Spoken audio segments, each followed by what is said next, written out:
Hello, today I'm going to show you how to change the valve cover assembly on a BMW 650i. So, for the valve cover assembly, there are these ceramic mortars that go on the top, and their location is right over here, and this is what they look like. They look like these, and you take off the screws, which are there's four of them, four screws. Take them off that are located here, here, here, and here. And then on the top, there's also some more screws that you need to take off, as you can see. You take off those screws, and then the motor will come out. Once that is out, for the valve cover assembly, it's pretty simple.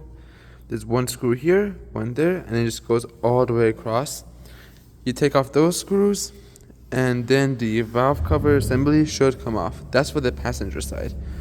For the driver side, you might have to take off the air vent, which is right over here. This is what the air vent looks like.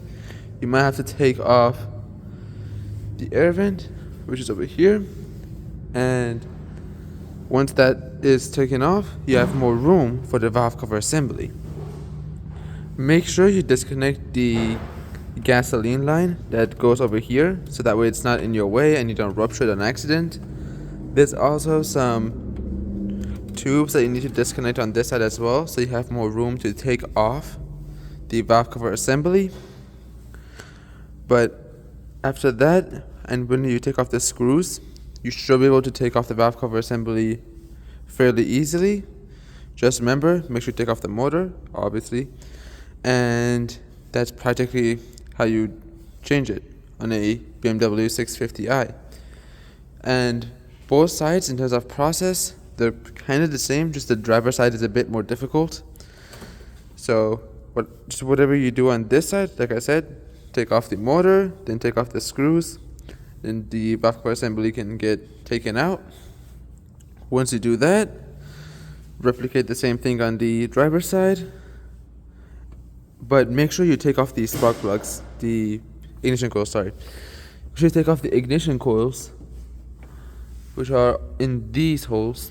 These are where the ignition coils are located. Make sure you take off the ignition coils as well, so that way the valve cover assembly can easily be taken out. On this one where we have already done it, these are the ignition coils.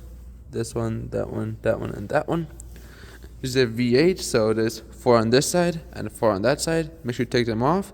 Then once those are off, take off the motor like I said, and then along you take off the screws, and the valve cover assembly should come out easily. Alright, that's how you replace the valve cover assembly for the driver side and passenger side on a BMW 650i.